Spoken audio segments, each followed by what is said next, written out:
दोस्तों, आप सभी का बहुत बहुत स्वागत है। दोस्तों, ऑपरेशन सिंदूर से पाकिस्तान उस समय बौखला चुका था जब वह भारत की राजधानी दिल्ली को अपना निशाना बनाना चाहता था। यह बहुत बड़ी बात है।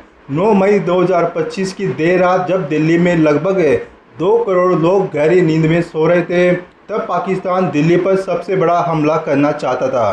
पाकिस्तान ने दिल्ली पर अपनी एक बैलिस्टिक मिसाइल फायर भी की थी और यह पाकिस्तान की फतह या फिर शाहीन 2 मिसाइल हो सकती है। फतह मिसाइल एक शॉर्ट रेंज वाली मिसाइल है जो लगभग 300 किलोमीटर तक हमला करती है, जबकि शाहीन 2 एक मीडियम रेंज की मिसाइल है जो 2000 किलोमीटर तक हमला कर सकती है।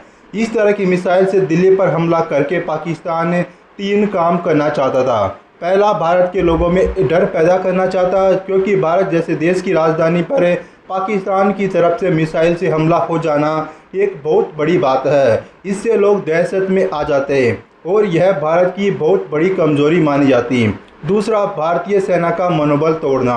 अगर यह हमला हो जाता तो हमारे ही देश के विपक्षी नेता, अपने ही देश के कुछ और मुट्ठी भर लोग सरकार और भारतीय सेना पर यह आरोप लगाने लगते कि वो दिल्ली की रक्षा नहीं कर पाए। और तीसरा, दिल्ली की 2 करोड़ की आबादी पर हमला करके ज़्यादा से ज़्यादा नुकसान पहुंचाना। लेकिन भारतीय वायुसेना ने पाकिस्तान की इस मिसाइल को दिल्ली पहुंचने से पहले ही नष्ट कर दिया। दिल्ली से लगभग 280 किलोमीटर दूर हरियाणा के सिरसा में इस पाकिस्तानी मिसाइल को भारत के एयर डिफेंस सिस्टम ने हवा में ही नष्ट कर दिया। पाकिस्तान की सीमा से सिरसा की दूरी लगभग 190 किलोमीटर है और इस समय सिरसा में भारतीय वायुसेना की 45वीं विंग तैनात है। लेकिन यह एक एयर डिफेंस सिस्टम की यूनिट है और इस यूनिट के कमांडर थे भारतीय वायुसेना के एयर कमोडर रोहित कपिल। और इस टीम ने बराक एयर डिफेंस सिस्टम का इस्तेमाल करके पाकिस्तान की इस मिसाइल को इंटरसेप्ट किया और उसे हवा में ही नष्ट कर दिया और दिल्ली को सबसे बड़े हमले से बचा लिया। अगले दिन सुबह जब पाकिस्तानी मिसाइल के टुकड़े सिरसा में मिले तो इस मिसाइल इस बात का सबूत है कि भारत ने कैसे पाकिस्तान के इन इरादों को मिट्टी में मिला दिया। पाकिस्तान की मिसाइल को इंटरसेप्ट करके उसे मार गिराना असाधारण नेतृत्व और बहुत तेज़ी से लिए गए फैसलों को दिखाता है। अगर तब 1 सेकंड की भी देरी हो जाती तो शायद यह मिसाइल दिल्ली के और नज़दीक पहुंच जाती। और इसके लिए भारतीय वायुसेना के एयर कमोडर रोहित कपिल को पिछले साल युद्ध सेवा मेडल से भी सम्मानित किया गया।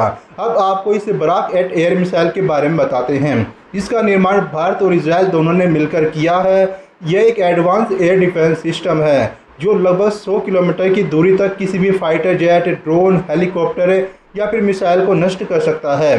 अब आप जरा यह सोचिए कि अगर यह मिसाइल, पाकिस्तानी मिसाइल, दिल्ली पर गिर जाती तो क्या हो सकता था। अगर आज आप कल्पना भी करेंगे तो शायद आप डर जाएंगे।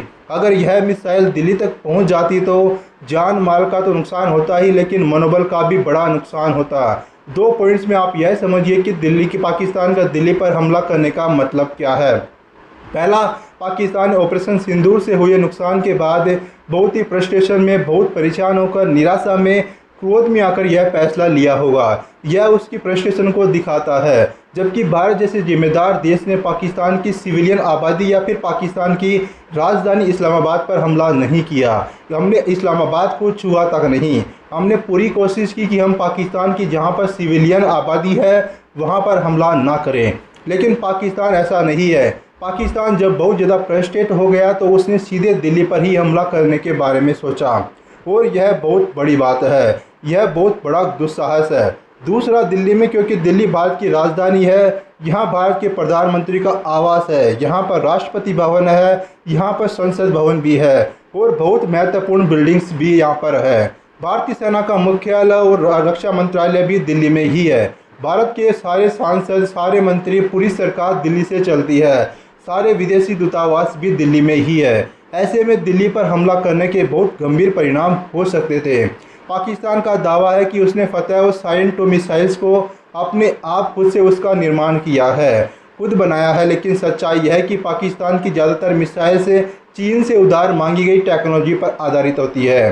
पाकिस्तान के मुताबिक उसकी ये मिसाइल बहुत सटीक है, लेकिन भारत के एयर डिफेंस सिस्टम ने इस मिसाइल को हवा में ही नष्ट कर दिया। यह एक बहुत बड़ी बात है और पाकिस्तान असल में यही चाहता था कि अगर दिल्ली तक उसकी मिसाइल पहुंच गई, दिल्ली पर अगर उसने हमला कर दिया तो इससे भारत का मनोबल बहुत टूटेगा।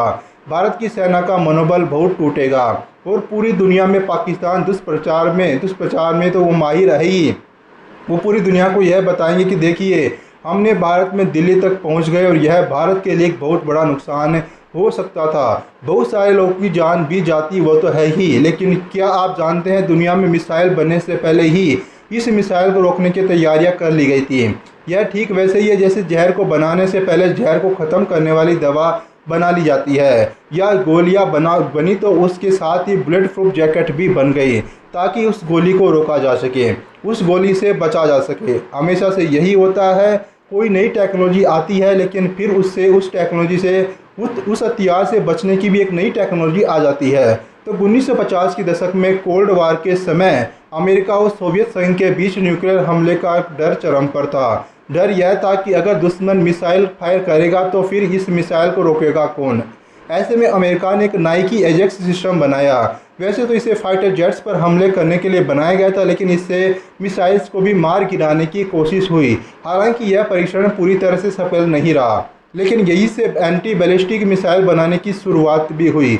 इसके बाद 1960 के दशक में सोवियत संघ ने एक बड़ा प्रोजेक्ट शुरू किया जिसका नाम था A-35 anti ballistic missile system. इसका मकसद था कि अगर दुश्मन देश मिसाइल से हमला करे तो उसे हवा में ही रोक दिया जाए, और इसे खास तौर पर सोवियत संघ की राजधानी मॉस्को की रक्षा के लिए बनाया गया था। वर्ष 1961 में इसका सफल परीक्षण भी किया गया। इस परीक्षण को आधुनिक मिसाइल डिफेंस सिस्टम की नींव माना जाता है। इस परीक्षण के 30 साल के बाद 1991 में खाड़ी युद्ध के दौरान दुनिया ने पहली बार एंटी बैलिस्टिक मिसाइल का लाइव प्रदर्शन भी देखा, जब अमेरिका की पैट्रियट मिसाइल्स ने इराक की मिसाइल्स के हमले को हवा में ही नष्ट कर दिया। साथ ही यहाँ पर मिसाइल्स को सोवियत संघ ने बनाया था और इराक इस युद्ध में सोवियत संघ में बनी इन्हें स्कल्प मिसाइल का प्रयोग करता हुआ दिखाई दे रहा था। हालांकि बाद में जांच में यह भी पता चला कि अमेरिका की एंटी बैलिस्टिक मिसाइल्स उतनी ज़्यादा सफल नहीं रही जितनी कि इन्हें बताया गया था, जितना दावा किया गया था। लेकिन यह पहला मौका था जब पूरी दुनिया ने यह समझा कि मिसाइल्स को हवा में ही रोका जा सकता है, मिसाइल को हवा में ही नष्ट किया जा सकता है। इससे पहले तक लोग सोचते थे कि एक बार मिसाइल अगर आपने फायर कर दी तो फिर यह अपना काम करके ही आएगी, लेकिन उस समय यह नई टेक्नोलॉजी आई कि अब मिसाइल को हवा में ही नष्ट किया जा सकता है, यानी एक मिसाइल को दूसरी मिसाइल से मारा जा सकता है। और इस तरह एंटी बैलिस्टिक मिसाइल की सोच अमेरिका और सोवियत संघ जैसे महाशक्तियों से निकलकर पूरी दुनिया में फैल गई। लेकिन एंटी बैलिस्टिक मिसाइल्स की दुनिया में असली गेम चेंजर जिसे आप कह सकते हैं वो है इजराइल। 1980 और 90 के दशक में इजराइल ने अपना यहाँ पर एरो मिसाइल डिफेंस सिस्टम तैयार किया। यह सिस्टम खास तौर पर बैलिस्टिक मिसाइल्स को हवा में ही रोकने के लिए बनाया गया था, और इसी मिसाइल से यह मिसाइल जो है सीधे टक्कर मारकर दुश्मन की मिसाइल को ख़त्म कर देती है। और यही टेक्नोलॉजी अब आज के एडवांस थर्ड सिस्टम या वो S-400 जैसे सिस्टम में विकसित हो चुकी है, जो एक साथ कई मिसाइल्स के हमले को मिनटों में रोक सकते हैं। तो यह मिसाइल और फिर मिसाइल्स को रोकने की टेक्नोलॉजी। इस पर आपकी क्या राय, अपनी राय कमेंट बॉक्स में जरूर बताइए। वीडियो को लाइक करना, चैनल को सब्सक्राइब करना मत भूलिएगा। शुक्रिया, धन्यवाद।